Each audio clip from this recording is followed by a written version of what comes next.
ngiye natashye mwikamyo mvuye muri Miss Rwanda nanjye nzagenda muri urwo rugendo abandi bacamo bagatangiza avance ariko nge sinzitange nyine ukora ibikurimo gusa kugenda rero byarananiye pe urumva nari umurokore. Ndabasuje cyane kandi mbifurije gukomeza kugira ibihe byiza, nizere ko muri kwitegura iminsi mikuru ndetse no gutangira umwaka mushya muhire mumeze neza cyane. Tayari ndizera ko mwamaze kumenya aho twageze ni kuri Carine and Fils. Ibintu bimeze neza cyane. Mumeze mute rero abadukurikiye umunsi ku munsi. Nizere ko wakoze subscribe ndetse na comment na share ku bavandimwe bose basangiza iki kiganiro. Uyu munsi tugiye kwakira Carine musanzwe mumuzi mu bintu bitandukanye ariko ntabwo muzi ko yabaye Miss Rwanda. Yitabiriye Miss Rwanda 2021 ariko ibintu ntibyaza kugenda neza birangiye atageze muri bootcamp. Kanizere rero ko mwebwe tugiye kubona ibintu bimeze neza. Carine tuguhaye ikaze kuri YouTube yanyu. Mpoze cyane tumeze neza cyane cyane turashimana. Gikoma kiri mu kazi. Bya bindi by'abamisi nyine birumvikana. Ntago banyakira nabo mudaje. Yego. Ibiro byararenze. Maze umwaka ntago uruzura neza ariko ugiye kuzura. Yego. Waraje dufite umubebe mwiza cyane witwa Inganji Thiago Davi. Yatugoye kazi. Murakoze cyane. Meze neza, I'm so excited. Bana ku kiganiro cyerekeye urugendo rwawe rwa Miss Rwanda. Yego. Ubundi ujya kwitabira Miss Rwanda, ubundi Carine yari mu ntoki ataritabira Miss Rwanda. Yego. Murakoze cyane. Nkuko mwabivuze nitwa Umurutasate Carine, ndi umwana wa kabiri wacu. Ababyeyi bombe ndabafite. Hanyuma nkuko mwarimu bimbajije rero mbere yuko njya muri Miss Rwanda nari umukobwa mu Kristo umwa ADPR ibintu bitamenyerewe cyane abakobwa muri ADPR nimba ro kwitinya nimba sinzi impamvu nyine ndumva ndi muri bake bitabire Miss Rwanda baba ADPR kubera ibintu byinshi bitandukanye. Nari umukobwa ukijijwe witonda. Yego ni nabwo nari maze igihe gito ndangije segonderi. Gufata umwanzuro wo kujya muri Miss Rwanda wokuye icyo gitekerezo cyaje. Yego murakoze cyane biratangaje cyane. Ndumva no mu bibazo nasubije muri Miss Rwanda barakimbajije nagisubijeho. Bundi kintu nyamukuru cyatumye ba Miss Rwanda ba mukuru twajyaga tuyireba turi muri salo mu rugo.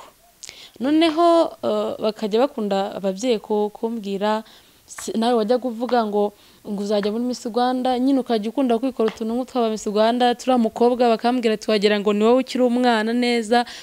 Avuga ibyo bintu ababyeyi bambonamo wayingewe nta bishobora cyangwa nta bijyamo neza. Nanjye ndavuga nzabigerageza nkajya nkunda kubireba buri mwaka nkabikurikirana nkamenya bagiyemo nkamenya ibibazo babaza nkabikurikirana nkavuga ariko wayingiye ntabikora. Hanyuma nanjye ndavuga ngo nanjye nabikora nanjye ndashoboye. Hanyuma bimpa imbaraga zo kuba nanjye nabijyamo. Witegura kujyayo umunsi wa mbere Carine uvuga ngo ngiye muri Miss Rwanda ndayitabiriye. Umva bumeze aho ni atari jewe nitegura kujya muri Miss Rwanda. Ubundi nubwo ababyeyi bambwiraga gutyo ariko bamaze kubona ko nashyushye nzabijyamo batangiye kunca intege kumbuza kubera rumva navukiye mu muryango w'abakristo. Hanyuma nkuko bagiye babyumva ama story yacu tuvuga kuri Zaburi nshya n'ahandi barabakristo. Hanyuma batangiye kubona abantu bo muri Rwanda banyereza umusatsi bisiga rouge.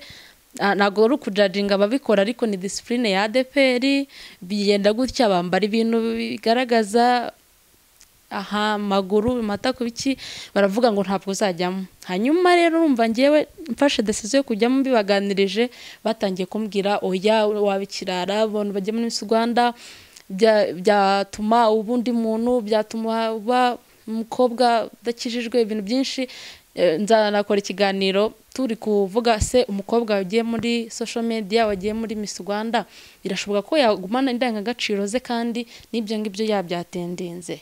Rero umunsi wa mbere nkumva nzajyayo nabikoze mu ibanga rikomeye, mu gihe abandi babwira ababyeyi bakabaherekeza nzaza ndakubivugaho byantiye agahinda. Hari ukuntu tugezeyo kwa kuntu bamwiciye mutegereje kuza kwinjira, wasangaga abandi bana ababyeyi babazana mu mamodoka bazanye n'aba auntie n'aba uncle baba supportinze gutya, ngiyewe nijyanye n'imyenda nambaye n'ubuhamya burebure ikanzu nambaye ahantu yavuye nka Miss Josiane nanjye mfite ubuhamya bwanjye butoroshye, narijyanye imyenda akamoto kanjye n'amafaranga nitegeye none hano nayakoye hateye ubwoba. Hanyuma murabona Fisi nta nubwo uyu munsi twazanye nawe tuzabisubiramo hari icyo gihe nawe twarakundanaga yari yarambujije kujyayo ndabivuze ariko kenshi hari abamisi iyo bagiye kujya kwitabira Miss Rwanda bamwe bagenda mu modoka kenshi usanga ari ikintu cyitabirwa n'abana b'abafite ariko rubanda rugufi bakaba bakitinya cyane. We niki cyaguteye kuvuga ngo ndagiye muri Miss Rwanda gutega akamoto ka desa kanje ukagenda ukinjira winjiramo byawe mbese ujya winjiremo muri Miss Rwanda bakwakiriye gute ukimara kwinjira uvuye ku kamoto kawe ubona yego murakoze cyane. Numbese muri make n'ubuhamya bukomeye kandi ngira ngo n'abantu bari bubyumve bakira abakobwa no muri zindi department zose nyine witinyuka wumve ko ikintu cyose wagishyizemo imbaraga kirashoboka. Ngewe rero muri character zanjye ikintu niyemeje gukora niyo waza ukambwira cyakora ari kibi nago bivuze ngo ndi wa muntu udakobwa ku ijambo ndabyumva, ariko ikintu mbona nta zindi FMB zihari nkabona bifite ingaruka nziza ndagikora.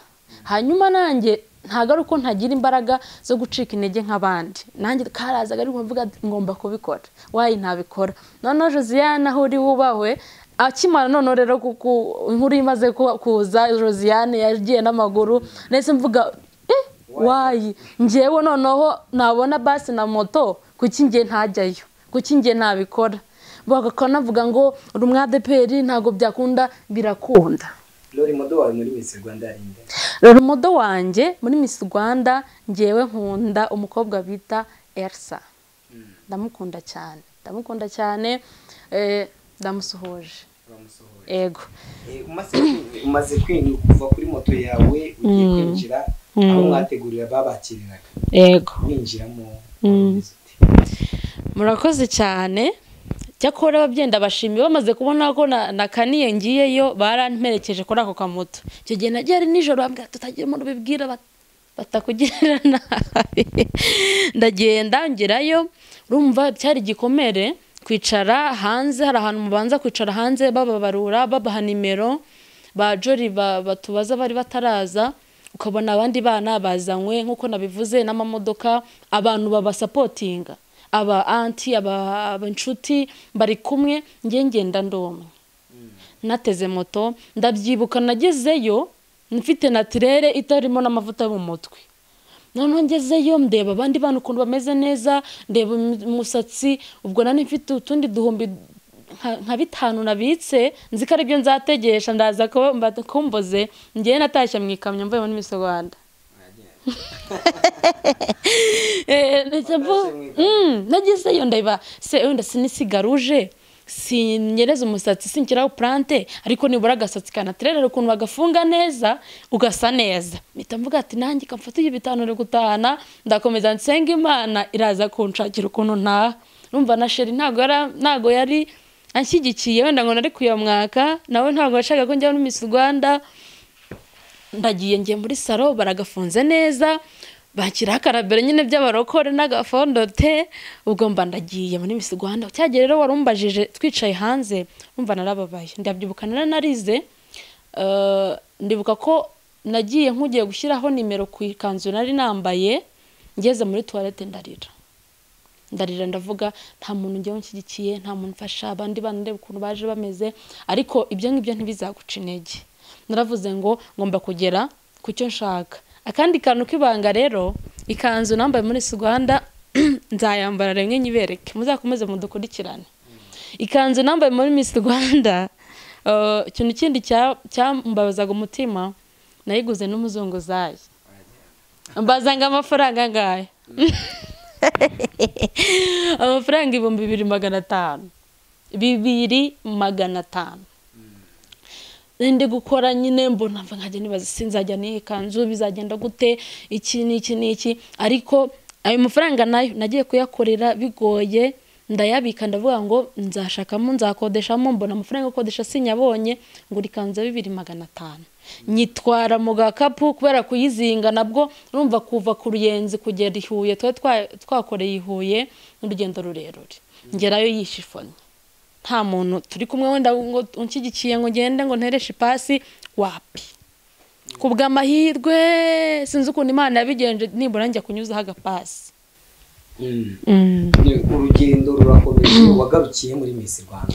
Muri Miss Rwanda ntago nagiye muri bootcamp nagarukiye preselection. Murakoze cyane mu by'ukuri ikintu cyatumye njya muri Miss Rwanda si ukwirarira ntabwo numvaga ko nzaba Miss Rwanda w'igihugu ariko naravuga nibura niyo ntaba Miss Rwanda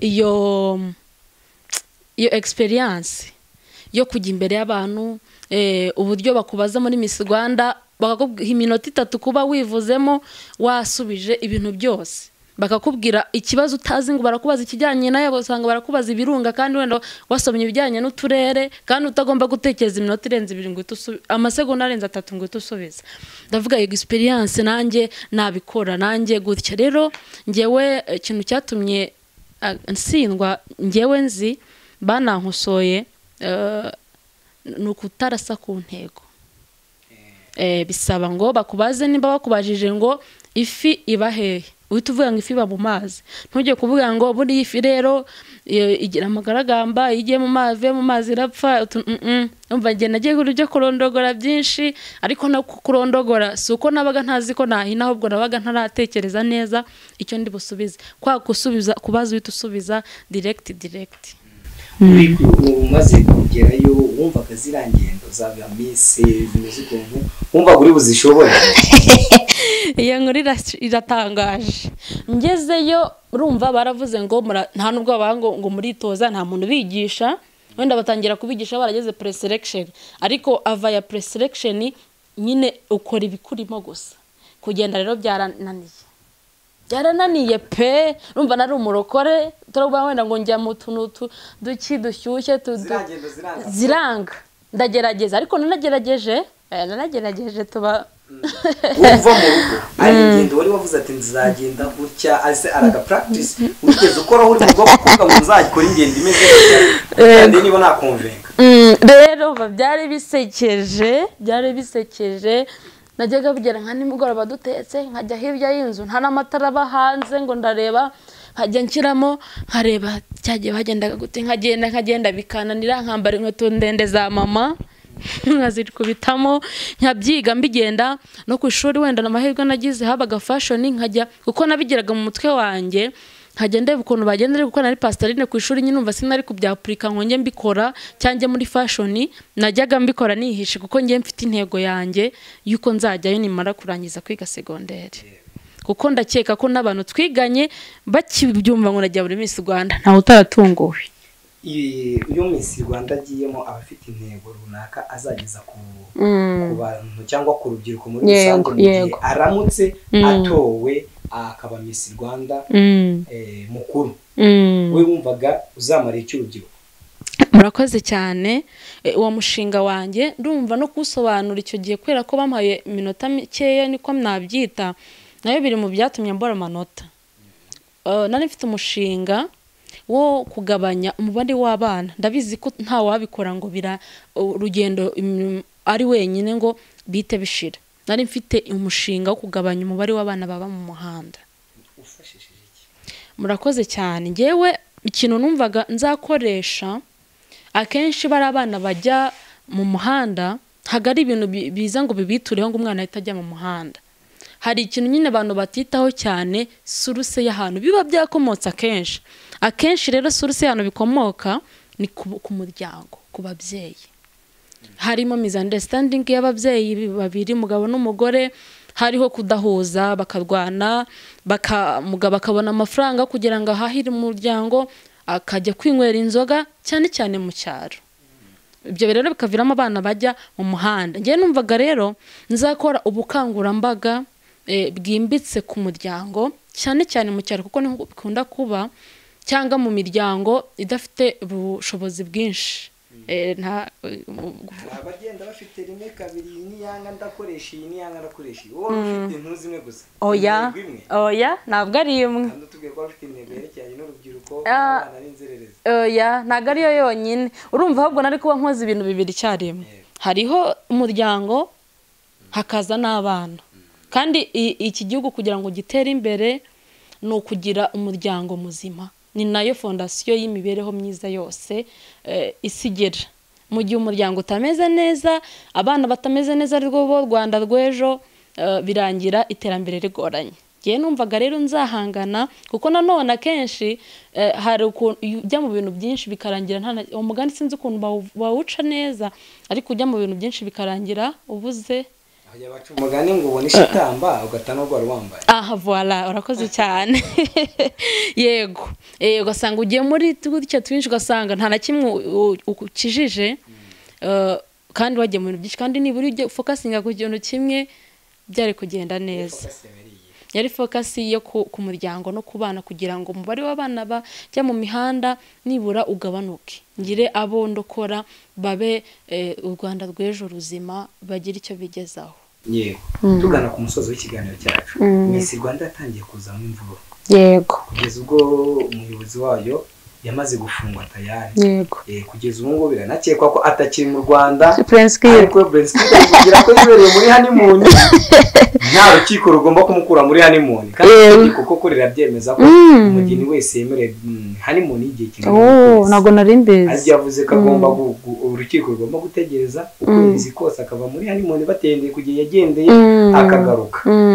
Wowe ntungu ntago uri muri izi struggle z'abagiye muri Miss Rwanda? Murakoze cyane, ahubwo urabinyibukije. Bakimara gufata Elsa n'abandi bakimara kubibashyiramo, twagize ubwoba. Ubwo urumva rero hari abantu baba batazi gukurikirana amakuru neza muri quartier na hehe, ahantu nakoraga bakajya bakunda kuvuga ati namwe baraje babatware tumunajye muri menye. Nahura n'umupolisi nk'abati bura Miss Rwanda irabatumye ngo natwe umuntu wese witabiriye Miss Rwanda ngo yatanze birabya happiness bavugaga n'ibiki ngo bamukurikirane. Ngira n'ubwoba, ariko ntabwo navuga ati wenda nanjye njya wenda bari kumfunga, ibintu byose bibaho kubw'impamvu. Yego, Miss Rwanda yari bivuga ko habanzaga ku bintu bya happiness, we nk'umurokore cyo kuyitabira, ntabwo izo mpungenge wari zifite ko ibyo bintu wabisabwa, cyangwa wari ufite ikihe cyizere cy'uko utanyuzwa muri izo nzira, izo avance basaba urabisabwa? Murakoze cyane.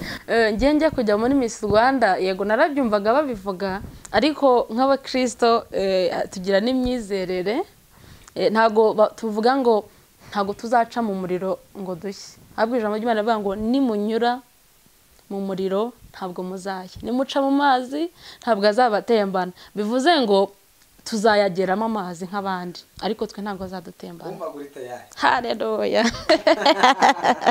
Umva guri tayari gukora igisabwa cyose kukajya muri. No, oya, ahubwo numvaga nanjye nzagenda muri urwo rugendo abandi bacamo bagatanga izo avance, ariko njye sinzitange. Ariko urumva nyine batangaga avance kugira abanyire muri urwo rugendo. Nanjye naravuga ngo ningeramo bikazamo, kuko ndi umukristo. Uretse no kuba umukristo, ariko mfite n'indangagaciro kuko abitwa abakristo ariko atari bo.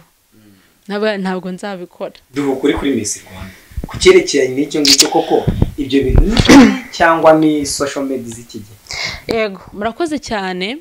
Ntabwo nabimenya neza, ariko ku rwanjye ruhande ye ntabwo nemeza ko ariko byabaga kuri bose, ahubwo nuko abumwe gatukisha bose. Nshaka kuba hari igihe byabayeho wenda nimba byara ari n'ukuri, wenda Prince Kid akaba yakifuza nk'uko ari umusore nyine akifuza umukobwa, bikitwa ko nyine umuntu wese abisabwa. ariko ngewe ku rwanjye ruhande ntabyo nasabwe. Yego. Ubutumwa dusoza ikiganiro cyacu ku rubyiruko rukitinya kugira ubwoba bwo kujya mu bintu runaka kandi ibi bibafitiye inyungu kandi byiza ku gihugu bifite ingaruka nziza ku gihugu muri rusange. Karine umaze kubaka umuryango byinshi umaze kumenya. Yego. Murakoze cyane. Ikintu ngewe nabwira urubyiruko n'abandi bantu muri rusange nakubwira ngo tinyuka urashoboye kandi igishoro cya mbere ni ubuzima. Mu gihe ukiri muzima byose birashoboka. Uyu munsi bishobora kuba bitameze neza ejo bikagenda neza. Akenshi abakire tubona cyangwa abantu batunze cyangwa bameze neza kuri iyi si ntago ariko batangiye. Bagiye batangirira hasi uyu munsi bikanga ejo bigakunda. Ntawo utsindwa atarwanye. Pushinga ugerageze ukore ibintu byose byiza ariko ubigerageze ubikore. Uyu munsi bishobora kwanga ejo bigakunda. Abaguca intege bashobora kubaho ariko wowe n'umutima wawe nawe ubwawe mukore murashoboye birakunda. Mujya gushinga YouTube ya Fils and Karine. Yego. Mwamfitiye papasi. Murakoze cyane. Tujya gushinga iyi channel njye n'umutware wanjye uyu munsi ntabwo hari nkuko nabibabwiye dufite ubuhamya bukomeye.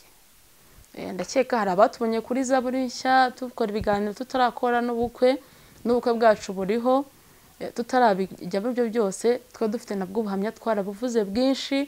Hanyuma tunakorera Imana mu buryo bijyanye no kuririmba. Tuzanakora indirimbo nyinshi, tuzakorera umwanya wo kuramya Imana, tuzakora ibiganiro byinshi tuvuge n'ubuhamya bwacu. Hari urugendo rw'ubukwe bwacu rutari rworoshye, urukundo rwacu rutari rworoshye, igihe cyo kubyara tukajya mu bitaro tukimara kubyara tukamara igihe kinini, nabyo ni ubuhamya burebure. Rero twabonye kujya kubibwira umuntu umwe ntabwo abantu bose twabageraho, ariko hari indi nzira ya YouTube channel igera ku bantu benshi icyarimwe. Tavuga hari undi wabicamo uyu munsi bikamukomeza, hari uzabicamo akabicamo neza kuvuga mbese bariya ko babishoboye bandusha iki. Mubateganyirije iki? Murakoze cyane. Ikintu tubateganyirije tubateganyirije ibintu byiza pe byiza, yaba ibiganiro byiza byubaka. Ubuhamya bwacu bwonyine bufite inkomezi nini cyane ku buzima bw'abantu benshi. N'imirimo myinshi tuzakoraho ibintu byinshi bitandukanye, yaba no kuririmba tukaririmbira Imana, n'umuntu w'imbere cyangwa mu buryo bw'umwuka abantu bagafashwa, tugahumuriza abantu bijyanye no mu butumwa bw'indirimbo n'ijambo ry'Imana n'ibindi biganiro bitandukanye. Mbese barahishiwe ni byinshi. Ati murahishiwe abakurikirana Karine and Fils, muhishiwe ibintu byinshi cyane. Abantu badukurikiranye mu kiganiro cyacu urasoza ubabwira iki tugana ku musozo w'ikiganiro cyacu? Murakoze cyane abantu badukurikiranye, turabashimiye. Imana ibahe umugisha, mukore share, mukore subscribe kugira ngo ibyo bintu byose tugiye kujya dushyiraho tuzakora kenshi gashoboka mujye mubibona. Ikindi nababwira, God is first. Amen. Eka bagira akantu gatoya, nago ijwi ryanjye rimeze neza ariko barihangana barumva message. Beseni mani meze nk'Imana yacu, yo nyine ni ibasha kutwumva, yo yakoze ibyo twayisabye byose, n'ibisigaye izabikora. Amen.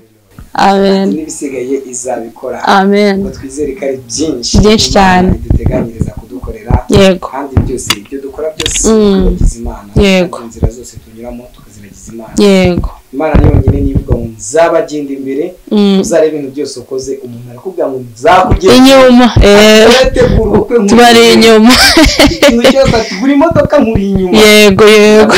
Ariko Imana yonyine niyo ivuga ngo nzakugenda imbere. Amen. Ataringaniye nzaharenganiza. Amen. Dusoze ikiganiro cyacu usenga. Yego. Usengera abadukurikiranye yabasangisha ku Mana. Yego.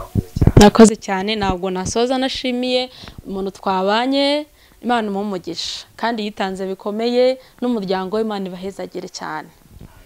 Mana data wa twese uri mu ijuru, uri Imana ishobora byose, uri Imana ihambaye, uri Imana ifite imbaraga n'ubutware, uri Imana ifite ubushobozi, uri Imana idukunda, uri Imana ikiranuka muri byose. Turagushimiye ko watubereye umubyeyi, turagushimiye ko watubereye Imana, tugushimiye ko waturwaniye intambara izo tuzi n'izo tutazi. Mana icyubahiro n'ikibi cyawe. Dushimiye Mwami Imana imirimo yawe myiza wadukoreye, iyo wadukoreye niyo uzadukorera, ibyo wakoreye abakunzi bacu nabo baragushimiye. Mana uru rugendo dutangiye rero rwo kuganira n'aba bakunzi bacu, reka ibiganiro tuzashyiraho bizageraho bibavana, bizageraho bibageza, mu izina rya Yesu. Komeza kubana natwe, komeze kuturinda, ni mu izina rya Yesu Kristo tubisabye twizeye, amen. Murakoze. Liseni Mana imeze nk'Imana yacu, yo yonyine ni ibasha kutwumva, yo yakoze ibyo twayisabye byose, n'ibisigaye izabikora. Amen.